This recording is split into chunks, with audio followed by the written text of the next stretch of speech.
everyone and welcome back to SP Learning Labs. So till now you have been learning different data structures like stacks and queues, and you saw how they help us manage data based on order. But today we are going to learn something that completely changes how fast we can find data. Today we are learning hashing, and honestly this is one of those topics where once you understand it, a lot of problems suddenly become easy. So just stay with me, we'll build this slowly step by step. In the last video, you learned queues and dequeues. You saw how FIFO works. You saw how we process elements in order. Now today we move from order-based thinking to instant lookup thinking. Let me ask you something. When you log into your Instagram or bank account, how does the system check your password so fast? There are millions of users. Still, it gives a response almost instantly. It is not checking one by one. It is using hashing. And here is something even more interesting. It does not even store your actual password. Still, it verifies it correctly. That is the power of hashing. Now, let's understand why we need hashing. Imagine you have a list of 1 million names and someone asks you, is Rahul in this list? What will you do? You start checking one by one? That takes time. Now imagine instead you had a system where you directly jump to Rahul's position. No searching, direct access. That is what hashing gives you. So instead of searching slowly, we jump directly to the answer. Hash function. Now let's start with the basic idea. A hash function takes an input and converts it into a number. Think about a classroom. Instead of calling students by name, you assign roll numbers. Now, if you want student 25, you directly go to roll number 25. No searching needed. That is exactly what hashing does. Now the question is, where do we store these values after getting index? Let's look at the code part of hashing. Let's see a simple hash function. I'm taking a function here, def hash function, assigning key to it. It defines a function that accepts a key. Now return key modulus of 10. This modulo 10 to convert the key into an index. Now print hash function of 25.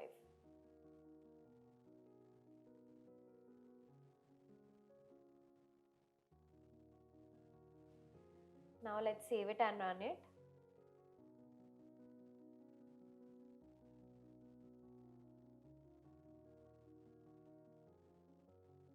There we go, we have our output 5.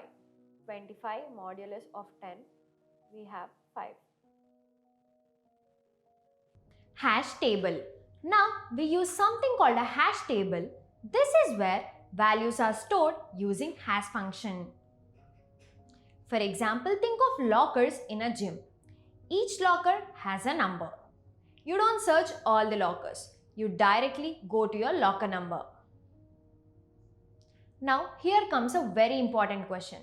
What if two values go to the same position? Moving on to hash table. Dictionary. I'm taking a hash map, an empty dictionary.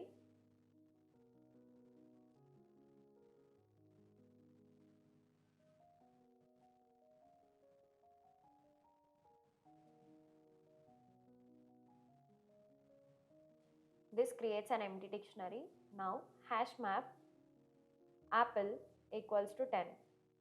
This stores the key apple with value 10.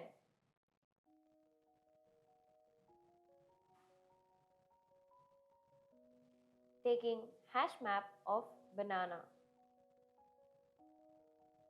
20.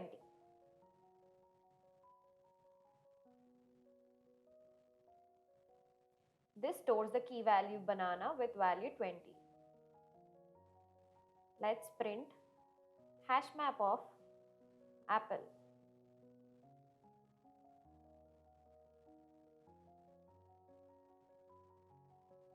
Let's save it and run it.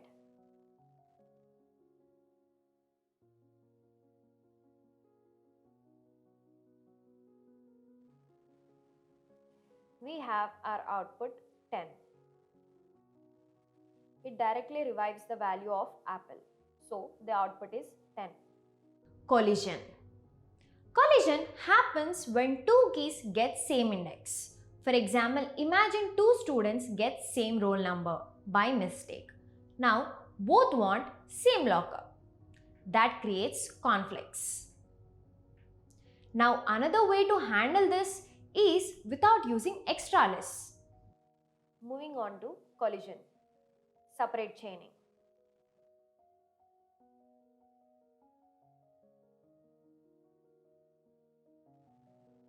I am taking table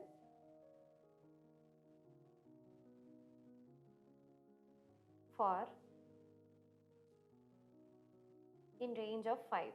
This creates 5 empty buckets.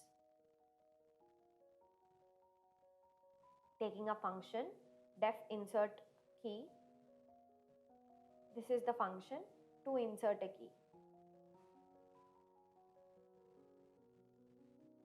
Taking index equals to key modulus of 5. This calculates the bucket index. Now table of index dot append key. This adds the key to the bucket.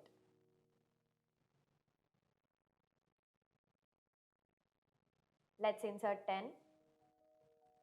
This goes to bucket 0. Now insert 15. This also goes to bucket 0. Now let's print the table. Print table.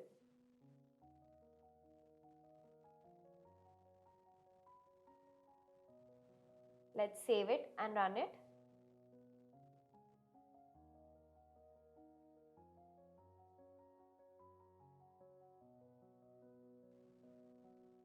We have our output 10 and 15 in the 0 place of the bucket. Load factor. Load factor tells how full the table is. If we have 5 slots and 4 values, load factor is 4:5.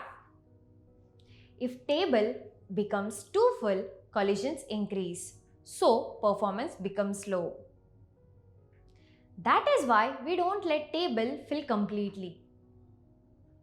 So what do we do when it becomes full? Moving on to open addressing. Linear probing.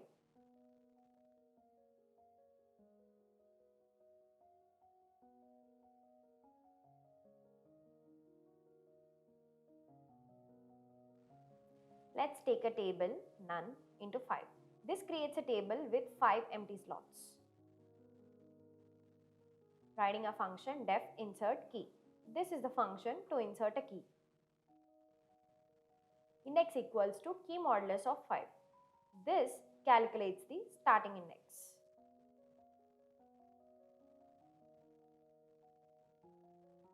Now taking a while condition.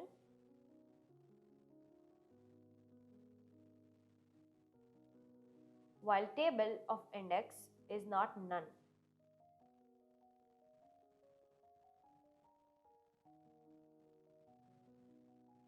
If the slot is occupied, index equals to index plus 1 modulus of 5. This indicates move to the next slot. Wrap around if needed.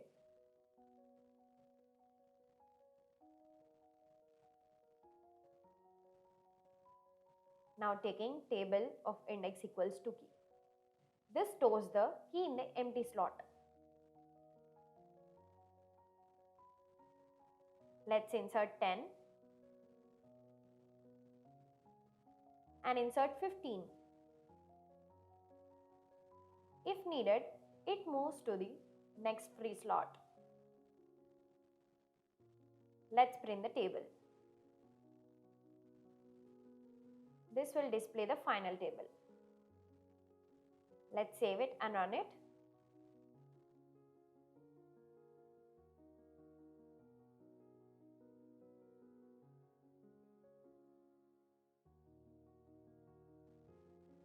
There we go, we have our output 10, 15, none, none, none.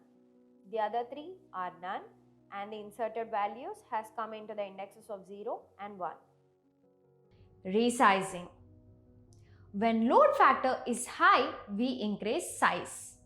For example, if a classroom is full, we shift to bigger classroom. Now let's see one practical problem. Anagrams. Group anagrams means grouping words that have the same characters arranged differently. For example, eat, tea and it are anagrams because they contain the same letters. We usually solve this by sorting each word or counting characters and using it as a key. All words with the same key are grouped together in one list. Now let's move on to load factor.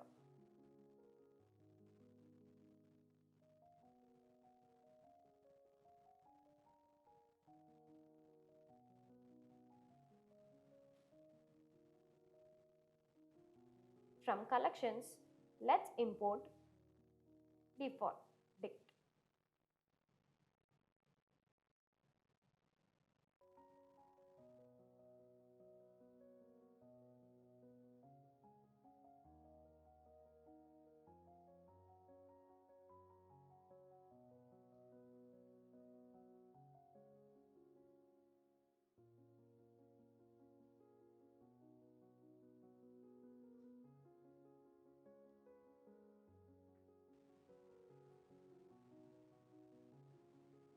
Now the code part ends here. Best practices. Use hash map for fast lookup. Always handle collisions. Keep load factor below 0.75. Use hashing for frequency counting. Common mistakes. Ignoring collisions. Using mutable keys. Assuming always O1. Not resizing the table. Interview questions. What is hashing? What is collision? What is a load factor? And why hashing is fast? Now it's your turn. Solve two sum using a hash map. Try frequency count problems and group anagrams. Post your answers in the comments. I'll help you improve. Let's recap. Hashing gives you fast lookup. Uses hash function. Collisions must be handled.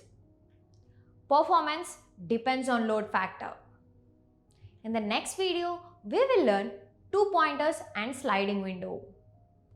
If you found this helpful, like the video, share it with your friends and subscribe to SP Learning Labs. I'll see you in the next one.